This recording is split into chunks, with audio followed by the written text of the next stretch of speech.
Good day and welcome to another edition of the Military and Foreign Affairs Network. I am your host, the voice of reason.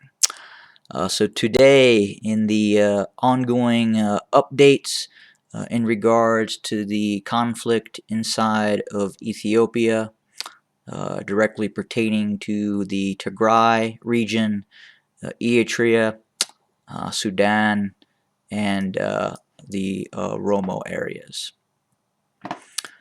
So, within the last 24 hours, the Tigrayan Defense Forces have displayed a captured field grade officer, a captured colonel. So, why is the capture of a colonel, a rather high ranking individual within the Ethiopian National Defense Forces, a somewhat significant event? Well, first off, the ability to capture someone with the rank of colonel would mean that there is a good chance that the opposing force attacked and defeated the command post of a possible battalion or even a brigade sized formation. I am not certain what unit this individual commanded. Could he have been command of a supply battalion? Possibly. But again, just the fact that the TDF was able to engage the Ethiopian National Defense Forces and succeed in capturing a colonel is something that doesn't happen every day inside of the conflict that we are witnessing. Again, I would assume that the engagement occurred someplace in eastern Tigray region, and we had received reports. There were battalion-sized elements recently that were engaged by the TDF, whether in column formation, on roadways, or an actual outpost that was engaged. If this was an outpost, again, he was probably commanding either a battalion or a brigade, or was in the direct chain of command of the head leadership of a brigade or a division. But again, the ability to kind of almost overrun a command post in which you would need to either circumvent the combat companies that are assigned to said battalion, or I mean, he could have possibly been accompanying one of his companies in the field at the time of his capture. But again, they usually, in terms of colonels, have higher elements of security attached with them, and are able to very quickly, as a colonel, call in reinforcements, air support, which would eliminate him from being captured. But he was unable to do that, and he was captured. So again, he was shown on TV. I don't believe you can. If you listen to what he's saying, you have to take it with a grain of salt. Obviously, he has been captured, and he is probably being told what to say. In the United States military, the concept around that is you don't talk, you identify yourself, and that's pretty much it.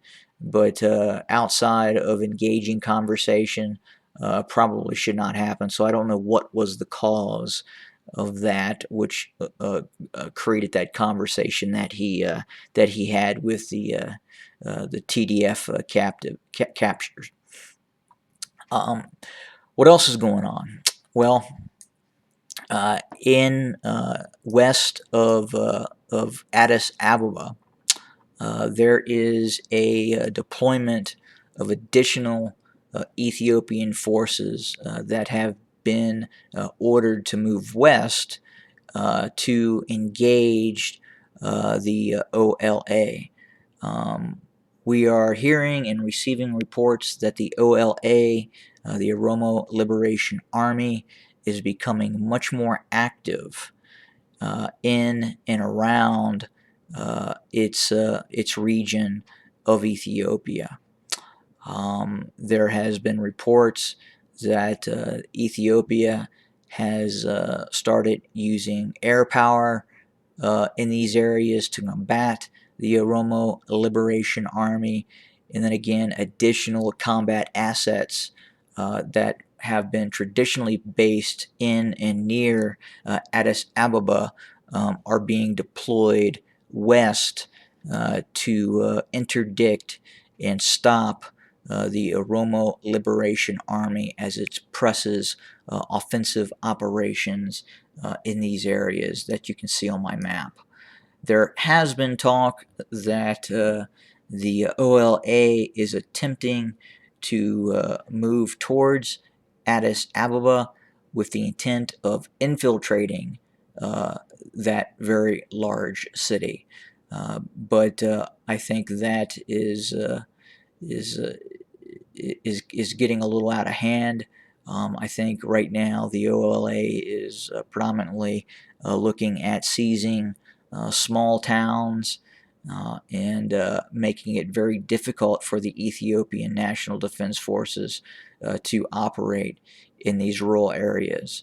I think a large move against Addis Ababa is probably outside of their capabilities, as would be the seizure of some larger towns and cities, especially if the Ethiopian National Defense Forces deploy adequate forces.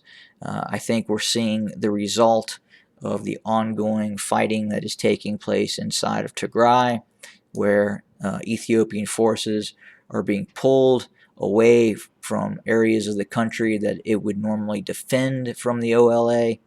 And then at the same time, we are seeing a deployment along the border with Sudan, which is quiet right now, but is definitely incredibly tense with an ongoing buildup of forces on both sides.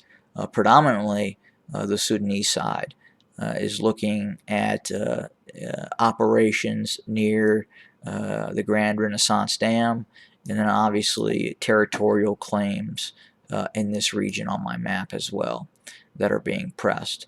And then the third party is the Egyptians. Are the Egyptians helping Sudan, and in what manner are the Egyptians helping Sudan?